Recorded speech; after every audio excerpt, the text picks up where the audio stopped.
Crônicas, capítulo 26, funções dos porteiros. Diz assim, verso 1.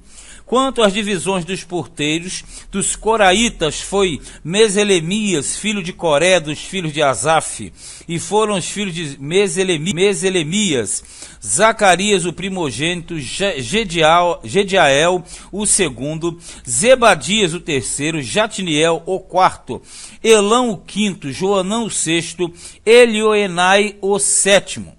E os filhos de Obed-edom foram Semaías o primogênito, Jeozabade o segundo, Joá o terceiro, Sacar o quarto, Natanael o quinto, Amiel o sexto, Issacar o sétimo, Peuletai o oitavo. Veja que esse aqui foi até o oitavo, a descendência de Obed-edom. E diz assim, porque Deus o tinha abençoado. Então vejamos, a questão do oitavo sempre entra naquela situação de ser acima do normal, porque geralmente o sétimo é o padrão e o oitavo é como se fosse um limite acima. Como Obed-edom foi aquele que guardou a arca e foi abençoado por Deus por isso, aqui tem uma ênfase, que é uma característica de Crônicas, mostrando que ele foi abençoado mais do que os outros. No caso, ele obtendo uma oitava geração. Até porque quem tinha muitos filhos, principalmente homens, eram considerados abençoados por Deus.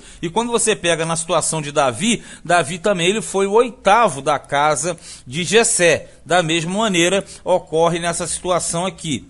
Verso 6.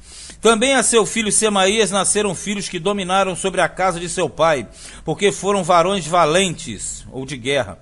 Os filhos de Semaías, Otini e Rafael e Obed e Eusabade, com seus irmãos, homens valentes, Eliú e Semaquias.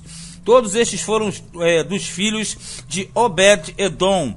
Eles e seus filhos e seus irmãos, homens valentes de força para o ministério, por todos 62. Quando nós falamos de Obed-edom, não podemos esquecer que Obed-edom era estrangeiro, ele era um elemento de fora, mas ele foi incorporado ao ministério, ele foi incorporado aos levitas, e você percebe aqui dentro da função dos porteiros também.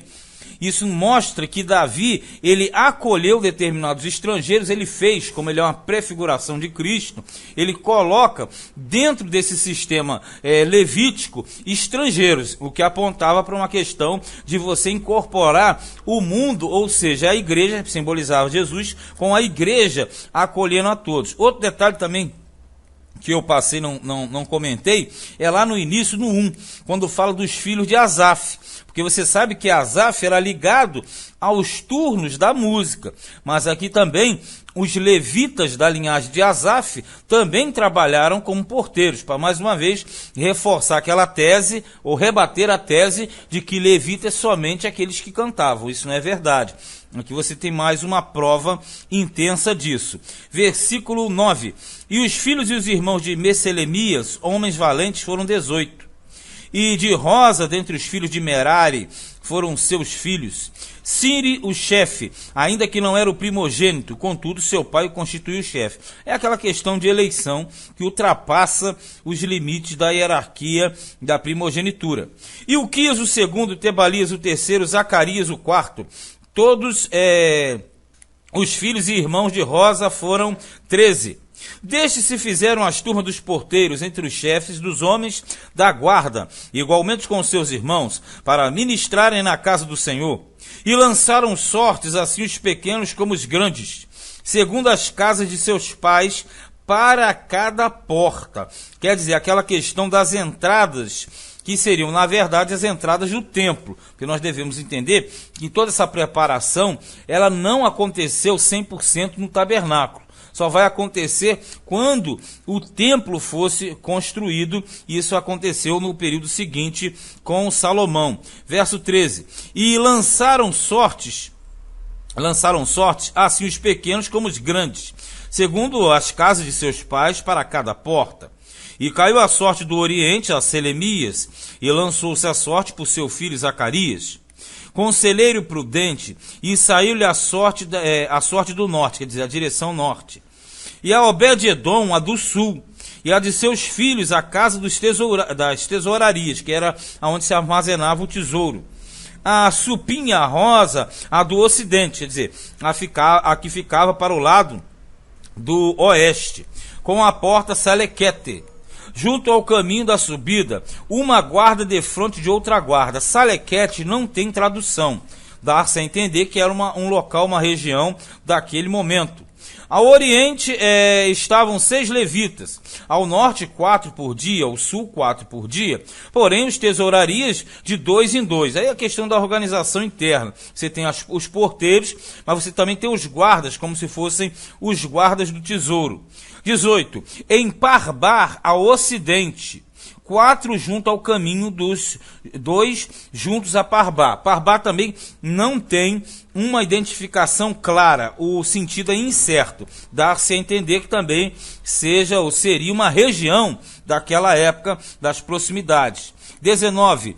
Estas são as turmas dos porteiros, dentre os filhos dos coraitas e dentre os filhos de Merari. Então você deu para entender até aqui que a organização que Davi está preparando, ela na verdade ela vai entrar em execução quando o templo tivesse totalmente preparado. Porque na cabeça de Davi, ele fez o quê? Ele fez a planta do templo e também a organização de como se trabalharia no templo. E isso não foi colocado em prática na época dele, somente no período do seu filho Salomão. A partir do verso 20, fala dos guardas dos tesouros. Os tesouros aqui eram todas as riquezas que eram colhidas através dos séculos, na época de Davi, de Saul, Samuel, e esses daí que eram justamente os líderes daquela época que acumularam muito tesouro. Versículo 20 diz assim: e quanto aos levitas, Aías tinha cargo dos tesouros da casa de Deus, dos tesouros das casas sagradas, das coisas sagradas.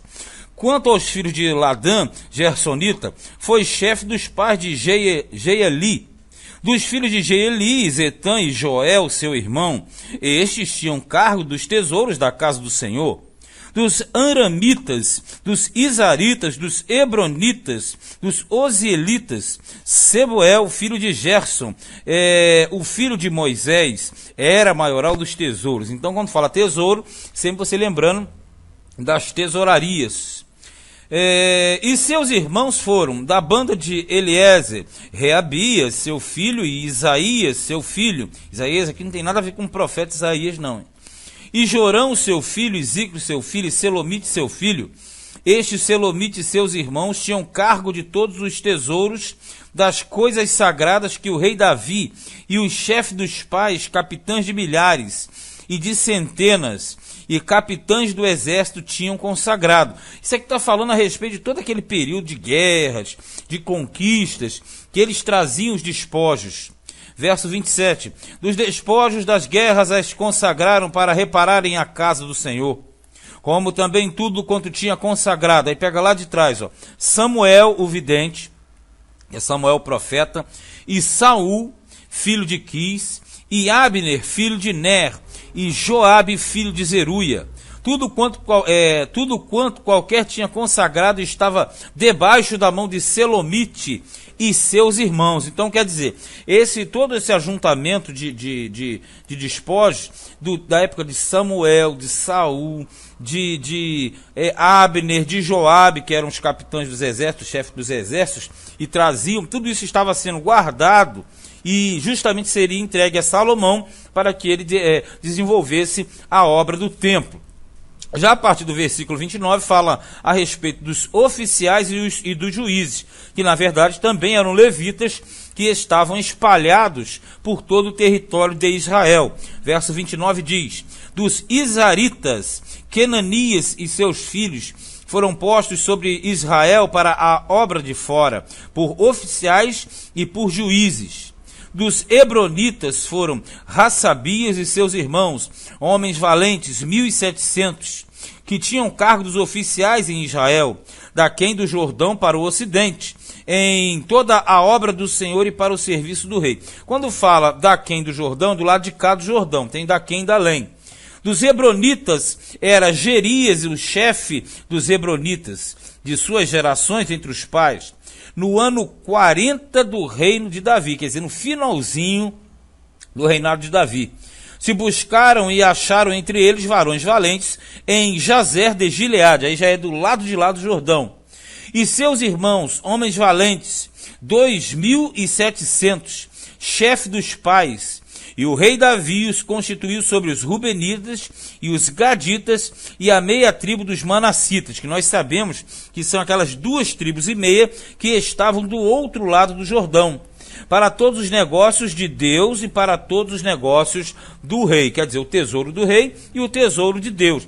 Então, na verdade, você percebe isso aqui com uma questão bem administrativa, bem voltada para Davi como um homem ligado às questões do templo, às questões sacerdotais, sem contar toda a preparação que ele fez, não só de material em espécie, como também de material humano, toda a organização que ele fez para a casa de Deus, para a construção do templo. Este foi o primeiro livro de Crônicas, capítulo de número 26.